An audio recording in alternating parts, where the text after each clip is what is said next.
Hello friends, कैसे हैं आप लोग? उम्मीद होगा अच्छे होंगे। स्टूडेंट, आज का टॉपिक सबसे बेस्ट टॉपिक आपके लिए, right? UP board NCERT class 12th, right? Intermediate का बायोलॉजी का सबसे बेस्ट टॉपिक आपके लिए लेके आया हूँ। ओके स्टूडेंट, तो इस वीडियो को शुरू करते हैं एंड स्टार्ट करते हैं। फर्स्ट नंबर स्टूडेंट, आज का जो टॉपिक हम लोग पढ़ रहे हैं वो है नर जनन तंत्र, राइट?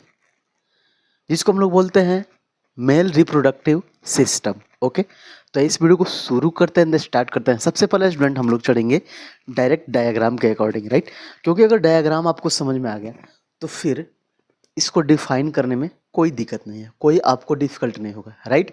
तो सबसे पहले हम लोग बेसिक लेवल से स्टार्ट करेंगे स्टूडेंट। बायोलॉजी का सबसे best topic male reproductive system, जिसको हम लोग बोलते हैं नर जनन तंत्र। क्या बोलते हैं स्टूडेंट? नर जनन तंत्र। नर जनन तंत्र में स्टूडेंट फिगर आपके सामने है। इस फिगर के माध्यम से हम लोग स्टार्ट करेंगे स्टूडेंट। फिगर में देखेंगे सबसे पहले स्टूडेंट आपका मेल रिप्रोडक्टिव सिस्टम में सबसे पहले स्टार्ट करेंगे हम लोग ब्रीसड से। कहाँ से स्टार्ट करेंगे स्टूडेंट? ब्रीसड, राइट? इस ब्रीसड को हम लोग बोलते हैं टेस्टिस। क्या बोलते हैं स्टूडेंट? टेस्टिस बोलते हैं। और इस ब्रीसड के बाद से हमारा दूसरा टॉपिक आता है ब्रीसड कोश, राइट? इस ब्रीसड कोश को हम लोग बोलते हैं एस्क्रोटम। क्या बोलते हैं स्टूडेंट? एस्क्रोटम, राइट? उसके बाद से आता है स्टूडेंट शुक्रवाहिनी, राइट? इस शुक्रवाहिनी के बाद से देखिए ये ब्रीसड है, सबसे मेन पार्ट जो होता है मेल रिप्रोडक्टिव सिस्टम का वो होता है ब्रीसड, राइट? इस ब्रीसड से ही ब्रीसड कोष्ठ बनता है और इस ब्रीसड कोष्ठ से ही शुक्रवाहिनी बनता है और शुक्रवाहिनी से होते हुए एस्टॉपिक अगला एस्टॉपिक हमारा होगा वो होगा मूत्र नलिका, राइट? इस मूत्र नलिका के बाद से हमारा है शुक्राशय। ओके स्टूडेंट, शुक्राशय देखिए कई जगह एनसीईआरटी पैटर्न में शुक्राशय जो है वो ब्राउन कलर का दिया गया है, कई जगह पैटर्न में जो है इसको हल्का ग्रीन करके कर दिया गया, राइट? उसके बाद से आता है स्टूडेंट मूत्राशय। क्या आता है स्टूडेंट? मूत्राशय। मूत्राशय के बाद से आएगा स्टूडेंट प्रोस्टेट, राइट? प्रोस्टेट ग्रंथि इसको बोलते हैं, राइट? ये दो पार्ट होते हैं इनके भी अलग अलग। उसके बाद से आएगा स्टूडेंट सीसन, राइट? जिसको सीसन को हम लोग बोलते हैं स्टूडेंट पेनिस बोलते हैं। क्या बोलते हैं स्टूडेंट? पेनिस बोलते हैं सीसन को। ओके, उसके बाद से अगला इस टॉपिक हमारा आएगा वो होगा मूत्र मार्ग। क्या होगा स्टूडेंट? मूत्र मार्ग। ओके, तो इस आई होप फिगर के माध्यम से आपको समझ में आएगा होगा। डायरेक्ट हम पहुंचते हैं, सेम ऐसे ही हमें अलग अलग भागों में डिफाइन करना होगा। ओके, तो डिफाइन करते हैं। सबसे पहले स्टूडेंट आगे हमारा होगा वो है, देखिए स्टूडेंट जनन कोशिका, राइट? जनन कोशिका, ठीक है? जनन कोशिका उत्पादित करने वाले अंग ब्रीसड, जिसको टेस्टिस बोलते हैं, एवं जनन कोशिकाओं जिसको बोलते हैं सेक्स सेल्स, राइट? इस सेक्स सेल्स के माध्यम से निषेचन का प्रभाव होता है। अब निषेचन के बाद से आता है स्टूडेंट निषेचन को, जिसको हम लोग बोलते हैं फर्टिलाइजेशन। क्या बोलते हैं स्टूडेंट? फर्टिलाइजेशन, अर्थात निषेचन के स्थान पर पहुंचाने वाले अंग सीसन, जिसको हम पेनिस बोलते हैं। क्या बोलते हैं स्टूडेंट? पेनिस बोलते हैं। अब देखिए कर है ये ब्रीसड जो है टेस्टिस, ये जनन कोशिकाओं अर्थात निषेचन अर्थात फर्टिलाइजेशन के स्थान पर पहुंचाने वाले अंग, जिसको हम क्या बोलते हैं स्टूडेंट? सीसन। क्या बोलते हैं स्टूडेंट? सीसन, जिसको बोलते हैं पेनिस। क्या बोलते हैं? पेनिस। अर्थात देखिए कहीं भी आप हॉस्पिटल में जाओगे तो सबसे पहले आपको इंग्लिश में ही हर चीज़ लिखा रहेगा, राइट? इंग्लिश में आपको लिखा रहेगा पेनिस क्या है, फर्टिलाइजेशन क्या है, सेक्सुअल सेल्स क्या है, टेस्टिस क्या है, राइट? तो ये आपको हर चीज़ देखना होगा। ओके, तो सबसे पहले हम लोग हिंदी और इंग्लिश दोनों मिक्स लेके चल रहे हैं कि आपको बेसिक लेवल से समझ में आ जाए। ओके, तो फिर आगे हम बढ़ेंगे। कह रहा है क्या? ब्रीसड जो हमारा है टेस्टिस एवं जनन कोशिकाओं, जिसको हम लोग बोलते हैं सेक्स सेल्स, निषेचन, राइट? अब ये निषेचन जो होता है स्टूडेंट ये मेल रिप्रोडक्टिव सिस्टम में होता है। ओके, अब देखिए मेल रिप्रोडक्टिव सिस्टम में जाने से पहले सबसे पहले जब निषेचन हो रहा है तो वो ले जाने का जो मार्ग होता है वो कौन सा मार्ग होता है स्टूडेंट? ब्रीसड के माध्यम से ब्रीसड कोश होता है, राइट? अर्थात ब्रीसड कोश अगर न रहे तो ये ब्रीसड से जो स्पर्म निकलते हैं वह स्पर्म आपको सीसन तक नहीं पहुंचेगा, राइट? तो सीसन तक पहुंचाने के लिए स्पर्म को, पेनिस तक स्पर्म को पहुंचाने के लिए, और वो स्पर्म किसके माध्यम से जाएगा स्टूडेंट? ब्रीसड़ से जब स्पर्म निकल रहा है तो ये स्पर्म ब्रीसड़ कोश से होते हुए शुक्रवाहिनी से होते हुए कहाँ तक पहुँचेगा स्टूडेंट? डायरेक्ट आपका आएगा मूत्राशय में, राइट। अब ये मूत्र नलिका है और मूत्राशय है, सेम इसके बगल से ही होते हुए प्रोस्टेट ग्रंथि जो है इसके पास से ही ग्रंथि आती है जिसको बोलते हैं पेनिस अर्थात सीसन। और ये पेनिस जो है, सीसन जो है, यहाँ पर आकर आपका स्पर्म आता है, राइट। और ये स्पर्म, अब देखिए ये स्पर्म यहाँ से कहाँ पे कन्वर्ट होगा। अब देखिए ये कैसे ट्रांसप्लांट हो रहा है। ये ट्रांसप्लांट कैसे होगा स्टूडेंट? मेल रिप्रोडक्टिव सिस्टम जो है यहाँ से सीसन्स के माध्यम से जो स्पर्म है वो फीमेल रिप्रोडक्टिव सिस्टम में पहुँचता है, राइट। और फीमेल रिप्रोडक्टिव सिस्टम में कहाँ पहुँचता है स्टूडेंट? ये पहुँचता है आपका कहाँ पे स्टूडेंट? जिसको बोलते हैं निषेचन। क्या बोलते हैं? निषेचन अर्थात फर्टिलाइजेशन, अर्थात फर्टिलाइजेशन तक पहुंचता है। और वो इसके बाद से हम वो भी पढ़ाएंगे आपको फीमेल रिप्रोडक्टिव सिस्टम, राइट। तो उसमें हम पूरा जिक्र कर देंगे स्टूडेंट, पूरा विस्तृत कर देंगे कि ये कैसे निषेचन की प्रोसेस होती है। ओके, आगे बढ़ेंगे। यहाँ तक हो गया। पहुंचाने वाला अंग सीसन अर्थात पेनिस होता है। ओके, आगे है ब्रीसड जिसको बोलते हैं टेस्टिस। क्या बोलते हैं? टेस्टिस। पुरुषों में अर्थात मेल में दो ब्रीसण, दो टेस्टिस होते हैं। कितने होते हैं टेस्टिस? दो टेस्टिस होते हैं जो उदर गुहा मेल रिप्रोडक्टिव सिस्टम, इसमें ब्रीसड़ के माध्यम से ब्रीसड़ कोश, शुक्रवाहिनी और मूत्र नलिका और शुक्राशय, राइट। या उसके बाद से मूत्राशय और प्रोस्टेट ग्रंथि। बट सबसे जो मेन पार्ट होता है स्टूडेंट वो है आपका ब्रीसड और दूसरा पार्ट होता है वो होता है सीसन्स, राइट, जिसको हम लोग बोलते हैं पेनिस। क्या बोलते हैं? पेनिस। और देखिए सबसे पहले ये जो ब्रीसड होते हैं, ब्रीसड पुरुषों में ये ब्रीसण टू प्रकार के होते हैं, दो प्रकार के होते हैं, राइट, जिसको हम ऐसे बोल सकते हैं कि दो होते हैं। ओके, ये दो टेस्टिस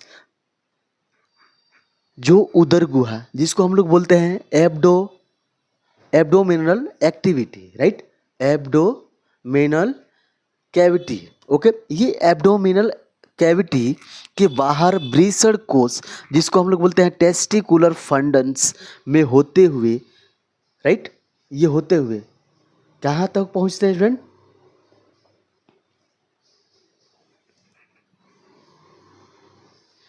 आगे यहाँ तक जब पहुँचते हैं तो उसके बाद से, क्योंकि शुक्राणु ये जो स्पर्म होते हैं वो उत्पादन के लिए आवश्यक ताप शरीर के ताप से कम होता है। अब देखिए इसका मतलब ये हो गया, आपको सिंपल सी भाषा में ये समझ लीजिए कि जो ब्रीसड होते हैं, जो टेस्टिस होते हैं, ये मेल में दो प्रकार के होते हैं। ओके, दूसरा नंबर इसमें ये कह रहा है कि एब्डोमिनल जो कैविटी है वहाँ पे ये क्या करते हैं, बाहर ब्रीसड कोश के बाहर ये होते हैं, राइट। जैसे यहाँ पे देखिए फिगर के माध्यम से समझेंगे।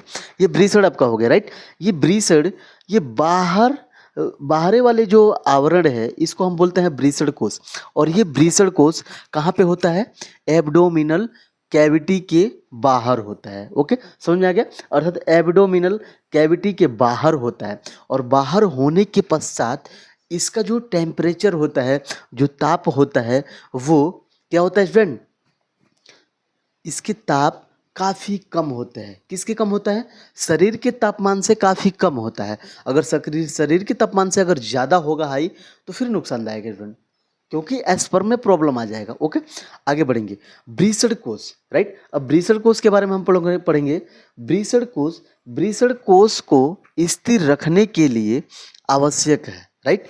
अब ये ब्रीसड कोश जो है, ये ब्रीसड को स्थिर रखने के लिए क्या करता है? ये शुक्राणु निर्माण हेतु तापमान के लिए भी आवश्यक होता है इसमें।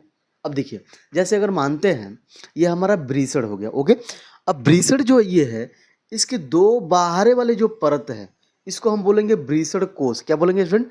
ब्रीसड कोश।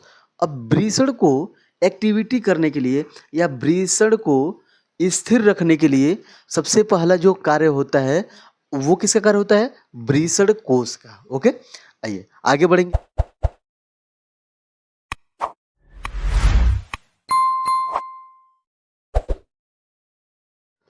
ओके स्टूडेंट, तो आगे का हमारा जो हेडिंग है वो देखते हैं, राइट। तो देखिए स्टूडेंट, आगे का हमारा जो हेडिंग है, इसके बाद का जो हेडिंग हो रहा है वो हेडिंग हमारा है शुक्रवाहिनी, राइट। शुक्रवाहिनी को हम लोग बोलते हैं वास डिफरेंस। क्या बोलते हैं स्टूडेंट? Vas deferens. अब देखिए यहाँ पे लिखा गया है शुक्रवाहिनी, यही है ना शुक्रवाहिनी। अब इससे पहले हम लोग पढ़ते हैं ब्रीसड़, ब्रीसड़ कोष, और फिर आ रहा है शुक्रवाहिनी, राइट। अब ब्रीसड़ जो है सबसे इम्पोर्टेंट पार्ट होता है ब्रीसड़। मैं इसमें बताया भी हूँ कि ब्रीसड़ सबसे इम्पोर्टेंट पार्ट होता है। और ब्रीसड़ ये एक क्या है, एक दूसरे पे निर्भर होता है, जैसे एक दूसरे पे टीका होता है। अगर ब्रीसड़ कोष ना हो तो ब्रीसड़ नहीं होगा। कैसे? क्योंकि ब्रीसड़ कोष जो है सेम मेन भूमिका ब्रीसड़ कोष का ही है। ब्रीसड़ से जो भी एस्पर्म हो रहे हैं वो एस्पर्म, राइट, वो एस्पर्म एक सीमेन में, सीमेन जो सीमेन है, सीमेन का सबसे बेस्ट भूमिका होता है और सीमेन में ही एस्पर्म होते हैं, राइट। सीमेन जिसको हम लोग बोलते हैं ब्रिय, क्या बोलते हैं स्टूडेंट? ब्रिय, अर्थात मेल रिप्रोडक्टिव सिस्टम में सबसे मोस्ट वो है ब्रिय, जिसको हम लोग बोलते हैं सीमेन। और सीमेन में ही आपका होता है पार्ट, वो होता है एस्पर्म, जिसको हम लोग बोलते हैं शुक्राणु, राइट। ये सबसे भूमिका ब्रीसड़ कोष का ही होता है, जो ब्रीसड़ कोष के माध्यम से ही शुक्रवाहिनी से होते हुए मूत्र नलिका, राइट, मूत्र नलिका, जिसको हम लोग बोलते हैं स्टूडेंट यूरेटर। क्या बोलते हैं स्टूडेंट? यूरेटर। और यूरेटर सबसे मोस्ट है यहाँ पे, ओके। तो देखिए आगे हमारा हेडिंग क्या होगा? शुक्रवाहिनी। तो शुक्रवाहिनी जिसको हम लोग बोलते हैं वास डिफरेंस, इसमें कह रहे हैं कि शुक्राणु जिसको हम एस्पर्म बोलते हैं शुक्राशय, right. Seminal vesicle, seminal vesicle, ये शुक्राशय जो है इसको हम बोलते हैं seminal vesicles, right. Seminal vesicle ये तक पहुंचने के लिए सबसे पहले शुक्रवाहिनी का सहायता लेते हैं हम लोग, राइट। अब कौन सहायता लेता है? वो सहायता लेता है स्टूडेंट जिसको हम लोग बोलते हैं एस्पर्म, राइट, या दूसरे शब्द में बोले तो सीमेन। सीमेन का ही दूसरा पार्ट होता है एस्पर्म, अर्थात सीमेन में ही एस्पर्म होता है। और ये जो सीमेन होता है वो बिल्कुल लिक्विड फॉर्म में होता है, जिसको हम लोग बोलते हैं तरल पदार्थ, राइट। और तरल पदार्थ में जिसको बिल्कुल एक चिपचिपे सा भाग मानते हैं, राइट, व्हाइट कलर का बिल्कुल चिपचिपा सा भाग होता है सीमेन, जिसको हम लोग बोलते हैं ब्रिय, राइट। और ये ब्रीसड़ में ही, ब्रीसड़ में ही क्या होता है, ये मेन भूमिका होती है सीमेन का ब्रीसड़ से ही। और ब्रीसड़ अर्थात ब्रीसड़ से यहाँ से आगे भाग निकलेगा ब्रीसड़ कोष, जिसको हम लोग बोलते हैं, ब्रीसड़ कोष को क्या बोलते हैं फ्रेंड? ब्रीसड़ कोष सबसे इम्पोर्टेंट है, राइट। और यहाँ से होते हुए ये एस्पर्म शुक्रवाहिनी जिसको बोलते हैं वास डिफरेंस, राइट, ये वास डिफरेंस मूत्र नलिका तक, जिसको हम लोग बोलते हैं यूरेटर, यूरेटर की सहायता लेते हुए, राइट। और इसकी सहायता लेते हुए ये कहाँ तक पहुँचता है स्टूडेंट? एक संयुक्त नली, जिसको हम लोग बोलते हैं कंबाइंड नोजल। क्या बोलते हैं? Combined nozzle. अब देखिए ये कंबाइंड नोजल कहाँ पे हो रहा है? यहाँ पे स्टार्टिंग हो रहा है कंबाइंड नोजल, राइट। ये कंबाइंड नोजल जो है यहाँ से यूरेटर से होते हुए जब यहाँ आ रहा है तो ये कंबाइंड हो रहा है, राइट। और ये कंबाइंड जो हो रहा है प्रोस्टेट ग्रंथि के माध्यम से कंबाइंड हो रहा है, राइट। और प्रोस्टेट ग्रंथि से जब कंबाइंड हो रहा है तो ये आगे देखिए, अब आगे बढ़ेंगे हम लोग, संयुक्त नली बनाती है। कौन बनाती है स्टूडेंट? शुक्रवाहिनी मूत्र नलिका के साथ एक संयुक्त नली बनाती है, अतः इसे हम लोग एस्पर्म बोलते हैं या शुक्राणु बोलते हैं, राइट। तथा मूत्र अर्थात यूरिन दोनों समान वर्ग में, दोनों एक समान वर्ग में प्रवाहित होते हैं, राइट। अब ये दोनों के तो पार्ट अलग अलग है नहीं, दोनों एक ही हैं। जैसे ये एस्पर्म वाली पार्ट हो गया, नली हो गया, और ये यूरेन वाली नली हो गया, ये दोनों एक ही है, राइट। अब आप कहोगे कि यूरेटर का पार्ट अलग हो गया, राइट, ओ सॉरी, एस्पर्म का पार्ट अलग हो गया और यूरिन का पार्ट अलग हुआ है। नहीं, सेम एक ही है। अर्थात मेल रिप्रोडक्टिव सिस्टम में जो हमारा ये मार्ग है, राइट, यूरिन का जो मार्ग है ये सबसे इम्पोर्टेंट माना जाता है मेल रिप्रोडक्टिव सिस्टम में, ओके। तो आगे बढ़ेंगे स्टूडेंट, कह रहा है कि जब ये प्रवाहित होती है एक समान मार्ग से, यह वाहिका, ये वेसल्स शुक्राशय अर्थात सेमिनल वेसिकल, राइट, यहाँ सेमिनल वेसिकल्स, ओके, के साथ मिलकर सखलन वाहिनी, राइट। सखलन वाहिनी देखिए सबसे इंपॉर्टेंट है ये सखलन वाहिनी, ओके, सबसे इंपॉर्टेंट है सखलन वाहिनी, जिसको हम लोग बोलते हैं इजैकुलेटरी डक्ट। क्या बोलते हैं? Ejaculatory duct. ये इजैकुलेटरी डक्ट बनाती है, कौन बनाती है स्टूडेंट? ये शुक्राशय अर्थात सेमिनल वेसिकल्स की सहायता से जब ये मिलकर सखलन वाहिनी इंजेक्टिकल डक्ट बनाती है, ये सबसे इम्पोर्टेंट भाग है, ओके। अर्थात ब्रिसड कोश शुक्रवाहिनी, राइट, इसके माध्यम से होते हुए कहाँ तक पहुंचा? शुक्राशय तक, ओके। अब देखिए अब हेडिंग हमारा क्या होगा स्टूडेंट? आगे हेडिंग होगा सेमिनल वेसिकल्स, जिसको हम लोग बोलते हैं शुक्राशय। क्या बोलते हैं? शुक्राशय। अब इसको देखते हैं। कह रहा शुक्राशय में शुक्रवाहिनी, जिसको बोलते हैं वास डिफरेंस। क्या बोलते हैं? वास डिफरेंस शुक्राणु संग्रहण, राइट, जिसको बोलते हैं एस्पर्म स्टोरेज। अब देखिए एस्पर्म स्टोरेज वहाँ पे होता है, कहाँ पे होता है स्टूडेंट? शुक्राणु संग्रहण में। ये शुक्राणु संग्रहण जो है, जिसको हम लोग एस्पर्म स्टोरेज बोलते हैं, ये कहाँ होता है? शुक्रवाहिनी के माध्यम से, राइट। ये शुक्रवाहिनी माध्यम जो है यहीं से स्टोरेज होते हुए कहाँ तक पहुँचता है आगे के लिए एक थैली जैसी संरचना, जिसे शुक्राशय कहते हैं। जिसे क्या कहते हैं स्टूडेंट? शुक्राशय कहते हैं, अर्थात सेमिनल वेसिकल्स कहते हैं, में खुलती है। अब यहाँ पे ओपन होता है, राइट, ये शुक्राशय में जाके ओपन होता है। क्या है स्टूडेंट? ओपन होता है, खुलता है। एस्पर्म का जो स्टोरेज है, जहाँ पे स्टोर होता है एस्पर्म, वहाँ पे सेमिनल वेसिकल्स में जाके ओपन होता है, राइट। आगे बोलेंगे खुलती है, ओके। शुक्राशय एक तरल पदार्थ है। अब देखिए कह रहा है सेमिनल वेसिकल्स जो है एक लिक्विड फॉर्म में होता है, राइट, का निर्माण करता है। कह रहा है तरल पदार्थ का निर्माण करता है, जो ब्रिय, जिसे सीमेन बोलते हैं। क्या बोलते हैं? जिसे सीमेन बोलते हैं, के निर्माण में मदद करता है। साथ ही यह एक तरल पदार्थ शुक्राणुओं, जिसको बोलते हैं एस्पर्म्स, को ऊर्जा अर्थात एनर्जी तथा गति अर्थात मोशन प्रदान करता है, राइट। तो ये कौन सा प्रदान करता है स्टूडेंट? ये करता है शुक्राशय। और ये शुक्राशय में जो स्टोरेज होते हैं एस्पर्म, वहाँ पे लिक्विड फॉर्म में होते हैं, तरल पदार्थ में होते हैं। और वहाँ पे जो शुक्राशय हैं, यहाँ पे शुक्राशय, ये बिल्कुल एनर्जी और मोशन सबसे मोस्ट होता है उसमें, राइट। एक और टॉपिक है स्टूडेंट, इसी में थोड़ा सा हट के हम चलेंगे, जैसे आगे बढ़ेंगे हम लोग ब्रीसड में, ये सबसे मोस्ट इम्पोर्टेंट भाग होता है। और दूसरा शब्द आप लोग सुने होंगे सीसन, जिसको हम लोग बोलते हैं पेनिस। क्या बोलते हैं स्टूडेंट? पेनिस। और ये पेनिस सबसे इम्पोर्टेंट भाग होता है पेनिस, क्योंकि मेल रिप्रोडक्टिव सिस्टम में सबसे अगर मोस्ट माना जाए तो वो होता है पेनिस को, राइट। अब देखिए मेल रिप्रोडक्टिव सिस्टम में एक शब्द आता है पेनिस, और ये पेनिस देखे होंगे आप लोग, थोड़ा सा हटेंगे हम लोग बैकग्राउंड से। अब देखे होंगे बच्चे क्रिकेट खेलते हैं, फुटबॉल खेलते हैं, राइट। अब देखिए क्रिकेट को हटाइए, फुटबॉल पे आते हैं। फुटबॉल का जो गेंद होता है वो काफ़ी थोड़ा बड़ा होता है ना क्रिकेट की गेंद की अपेक्षा, राइट। अब देखिए ये जो हम लोग फुटबॉल को खेलते हैं, क्या हाथों से खेलते हैं? नहीं, पैरों से। पैर से हम लोग क्या करते हैं? उसको किक मारते हैं। क्या करते हैं? किक मारते हैं। जब किक मारते हैं तो ये ध्यान दीजिएगा, जो सीसन का सबसे मेन पार्ट है, सीसन जिसको हम लोग बोलते हैं पेनिस, मेल रिप्रोडक्टिव सिस्टम का सबसे इम्पोर्टेंट पार्ट अगर है किक, यानी बॉल अगर वहाँ पे लग जाए, या दूसरे शब्दों में कहें अगर कोई व्यक्ति लात मार दे पेनिस पे, तो सबसे डेंजरस एरिया होता है। अर्थात ये एक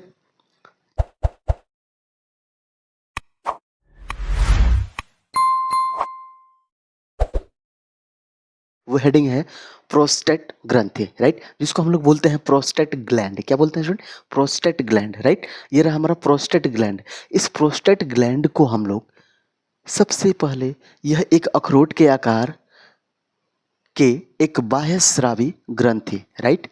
यह प्रोस्टेट ग्रंथि, देखिए यहाँ पे है प्रोस्टेट ग्रंथि, ठीक है, जिसको हम लोग बोलते हैं प्रोस्टेट ग्लैंड। क्या बोलते हैं? Prostate gland. और ये प्रोस्टेट ग्लैंड सबसे पहले स्टूडेंट, यह एक अखरोट के आकार का होता है। कैसे होता है स्टूडेंट? यह एक अखरोट के आकार का एक बाह्यस्रावी ग्रंथि जिसको बोलते हैं external endocrine gland, right, external endocrine gland. Okay, उसके बाद से जो एक तरल पदार्थ का निर्माण वह उत्सर्जन करता है। ओके, कौन सा उत्सर्जन करता है स्टूडेंट? प्रोस्टेट ग्रंथ, राइट, जिसको हम लोग बोलते हैं प्रोस्टेट ग्लैंड, अर्थात यह एक्सटर्नल एंडोक्राइन ग्लैंड बाह्यस्रावी ग्रंथि है जो एक तरल पदार्थ का निर्माण करता है, वह उत्सर्जन करता है। ओके, आगे यह तरल ब्रिय जिसको हम लोग बोलते हैं लिक्विड सीमेन, क्या बोलते हैं स्टूडेंट? लिक्विड सीमेन। अब देखिए मेल रिप्रोडक्शन सिस्टम में जो ब्रिय है, राइट, ये ब्रिय बन रहा है, कहाँ से बन रहा है स्टूडेंट? ये ब्रिय एस्पर्म में, राइट, अर्थात ब्रिय एस्पर्म में ही होता है। ओके, जैसे अगर हम ऐसे कह सकते हैं ब्रियम में जिसको हम लोग बोलते हैं सीमेन, सीमेन में क्या होता है? एस्पर्म होता है, राइट। तो सबसे इंपॉर्टेंट भाग होता है एस सीमेन का, और ये सीमेन एस्पर्म का राइट अंग, राइट। तो सबसे पहले ये ब्रीसड में क्या होता है स्टूडेंट? ब्रीसड में क्या होता है? सीमेन होता है, राइट। और यहाँ से जो सीमेन एस्पर्म के माध्यम से, ओके, तो कह रहा है ये का आगे का भाग, जैसे जिसको बोलते हैं यह तरल अर्थात लिक्विड सीमेन का भाग बनता है, राइट, तथा शुक्राणुओं जिसको हम लोग बोलते हैं एस्पर्म को गति देना अर्थात मोशन करना उसको प्रदान करता है, राइट। कौन सा स्टूडेंट?